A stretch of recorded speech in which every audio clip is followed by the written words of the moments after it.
Bonjour, bienvenue dans cette chronique d'un JDR et aujourd'hui on va parler de Aventure à Rokugan. Alors si vous ne le savez pas, Rokugan c'est Légende des 5 anneaux également.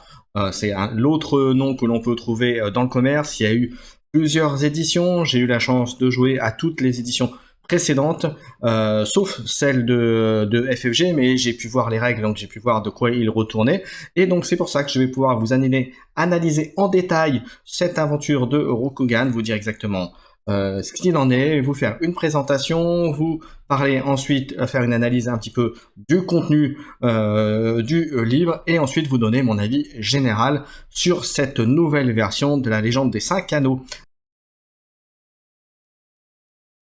Alors, qu'est-ce que c'est que Aventure à Rokugan, ou Légende des 5 anneaux on pourrait mettre, puisque c'est une nouvelle version de ce jeu-là. Alors, Rokugan, c'est l'univers, le monde, le royaume dans lequel vont évoluer vos personnages. C'est un univers médiéval, fantastique, japonais, on va dire, ou japonisant, donc avec des samouraïs, des ninjas, des courtisans, des clans, des luttes de pouvoir, et puis bien sûr des monstres, avec des démons qu'on appelle des Oni, il y a aussi des gobelins, des trucs un peu plus classiques, et tout un lore qui est à côté. Et d'ailleurs, il y a une très belle présentation qui a été faite dans le livre, dans les premières pages, que je vous invite à lire. C'est un peu plus long qu'un paragraphe, et que je vous conseille si vous démarrez une aventure dans Rokugan avec vos joueurs. C'est une très bonne introduction du monde, et c'est une très bonne mise en bouche, ne serait-ce que pour la compréhension des joueurs. Voilà, maintenant que c'est dit, donc avec un très bon lore, il y a une très bonne historique. Maintenant, pour avoir joué, comme je l'ai dit en introduction, pour avoir joué à toutes les versions précédentes, sauf celle de FFG, que j'ai eu entre les mains, mais auquel je n'ai pas joué, donc j'ai pu quand même voir comment fonctionnait le système de jeu. Voilà, pour la première à la troisième édition, si je me trompe pas, c'était une édition où le principe c'était on lançait les dés, on en gardait un nombre équivalent aux élémentaires des anneaux, puisque la légende des 5 anneaux, ça représente les éléments du monde qui régissent le monde, entre guillemets, ou régissent le jeu en l'occurrence là. La quatrième, c'était, si je mets bonne mémoire, c'était du D20. Et ensuite, on a eu la version FFG. Voilà, là, je crois que je n'oublie rien en termes de trucs. Et là, on revient sur une version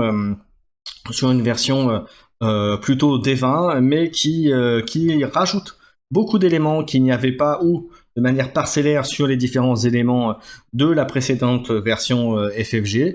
Donc voilà, il y a vraiment des choses intéressantes dedans, donc je vous invite à aller voir. Ils ont gardé le côté des clans, ne serait-ce que par exemple les capacités, les aptitudes qui sont accessibles aux crabes ne sont pas les mêmes. Alors il y a un pan bien sûr générique accessible à tous, mais il y a des spécificités à chaque clan, il y a des capacités de chaque clan, il y a pas mal de classes différentes. On reste dans un système donjon, DD5 presque, avec des classes spécifiques, mais il y a quand même pas mal de petites choses en plus, notamment il y a la notion de concentration qui est importante, voilà, puis il y a d'autres éléments aussi derrière, vraiment il y a vraiment une idée sympathique, et puis il y a aussi bien sûr dans le livre un petit scénario pour de mise en bouche pour des niveaux 3, donc c'est quand même sympathique, avec quelques compétences, quelques fiches de PNJ qui sont vraiment sympathiques, donc là encore vraiment très bien. Donc, un système de règles du DD5 mis au goût du jour, version Rokugan, avec des petits ajouts spécifiques au monde de Rokugan, Légende des 5 anneaux. Donc, pour ceux qui voudraient aller encore plus loin dans la connaissance du monde, il y a déjà pas mal de choses dans ce livre, mais vous pouvez aussi vous aider, notamment au niveau du lore, du fluff, comme on dit, de ce monde, avec toutes les éditions précédentes, puisqu'il y a énormément de choses. Alors il y a des petites, d'une édition à l'autre, il y a des petites différences, mais il y a quand même, il y a quand même les lignes directrices qui restent. Le petit défaut que je pourrais dire, parce que moi j'adore ce jeu de manière générale, le petit défaut que je pourrais dire, c'est que au niveau de l'histoire, c'est que l'histoire s'arrête assez vite au niveau timing. Si vous au niveau de l'histoire du monde, ça va beaucoup plus loin, notamment si vous avez été de ceux qui ont peut-être joué il y a quelques années, alors pas au dernier jeu de cartes FFG, mais le tout premier, celui qui est un jeu de cartes à collectionner de duel où il fallait détruire les 4 provinces.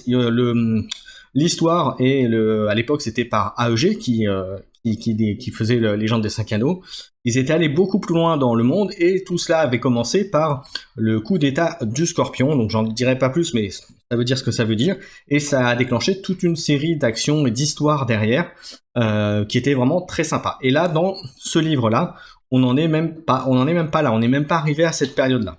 Donc voilà, c'est le petit reproche que je veux dire, mais en même temps, ça veut dire que peut-être qu'il y a d'autres livres derrière qui vont arriver, qui vont compléter ça, et qui vont rajouter des histoires, des scénarios là-dessus. Donc ça, voilà, là on est vraiment en termes d'histoire et de fluff, par rapport à l'histoire du monde, même par rapport aux éditions précédentes, on est vraiment sur du passif, concrètement par rapport à l'histoire du monde. Mais voilà, mais en l'occurrence, le système de jeu, le système de choix de personnages, d'historique de personnages, de background, d'historique, et d'évolution aussi de personnages est très très intéressant. C'est du bon DD5, voilà, avec des choses en plus, très intéressantes au final.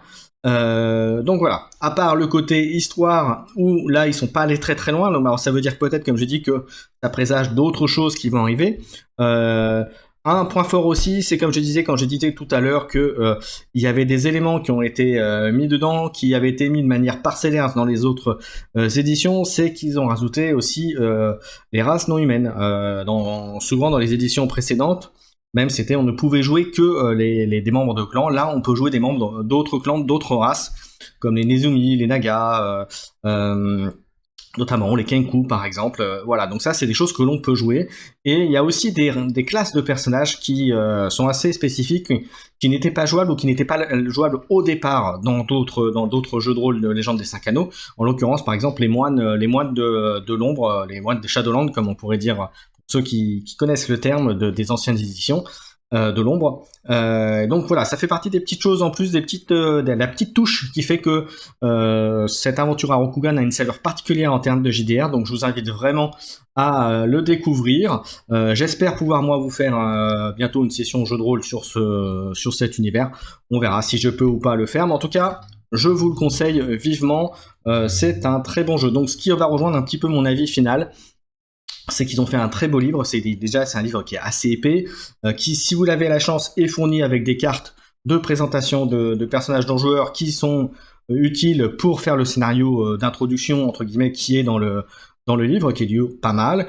Il y a pas mal de choses. C'est un jeu que vous pouvez jouer aussi bien sur une table, aussi bien avec des figurines, puisque d'ailleurs vous allez voir dans les descriptions des compétences, il y en a certaines où vous avez des descriptifs de personnages, c'est-à-dire l'arc de cercle devant, derrière, enfin où peuvent agir les capacités. Donc ça c'est plutôt sympathique aussi. Donc vraiment de bonne qualité, les illustrations sont bien, il y en a sans en avoir trop. Voilà, il y a des bons descriptions, il y a pas mal de petites choses, notamment sur l'histoire, même si c'est pas aller très loin, comme je disais tout à l'heure, il y a quand même des petits focus qui vous permettent de faire entrer vos personnages à différentes périodes intéressantes. Donc voilà, donc globalement, voilà, le monde, il est ce qu'il est, c'est le Légende des 5 Anneaux, donc vous avez la chance d'avoir énormément de livres, de bouquins, même de règles, où vous avez énormément de choses à pouvoir piocher et facilement adaptables dans cette édition-là. Vous avez d'ailleurs, si vous avez la chance, pour les plus anciens, il faut savoir que le coup d'état du Scorpion, ce que je disais tout à l'heure, ça a été mis en roman, et il me semble que ça a été... Alors je sais plus si c'était en anglais ou en français, pour être franc avec vous, mais je sais que je l'ai lu. Donc voilà, si vous cherchez peut-être dans des bouquinistes, ce genre de choses, peut-être que vous pourrez retrouver ça à l'occasion. Voilà, donc et puis en plus de très bons livres. Donc, pour en revenir à Aventure à Rokugan, donc très beau livre, très belle, les règles sont très sympas, une profondeur de jeu qui est bien, c'est du DD5 on va dire amélioré, et puis ensuite après c'est à vous, c'est vous les maîtres de jeu, c'est vous les joueurs, c'est à vous de faire en sorte que ce jeu vive. En tout cas, très bon livre à mon sens, donc un très bon jeu de rôle que je vous conseille vivement. Voilà, c'est la fin de cette vidéo, de cette première chronique d'Ingénieur. Il y en aura d'autres. Notamment, je vais vous préparer une chronique sur là pour le coup, ce sera du fantastique, du futuriste. Voilà, mais j'en dis pas plus. Vous verrez ça très bientôt. Merci à tous. N'hésitez pas, comme d'habitude, à toutes les vidéos, bien sûr, c'est important pour le référencement et pour moi d'avoir un petit pouce, de vous abonner à la chaîne. Vous pouvez bien sûr mettre un petit commentaire, c'est très bien aussi. Et puis n'hésitez pas à partager cette vidéo pour ceux à qui ça pourrait intéresser. Et puis s'il y a de mes anciens joueurs d'il y a quelques années qui me regardent, et bien j'espère qu'on pourra se retrouver pour faire une partie. Voilà, allez, je vous dis à tous une bonne journée, amusez-vous bien et puis surtout allez découvrir Aventure à Rokugan. Allez, ciao ciao.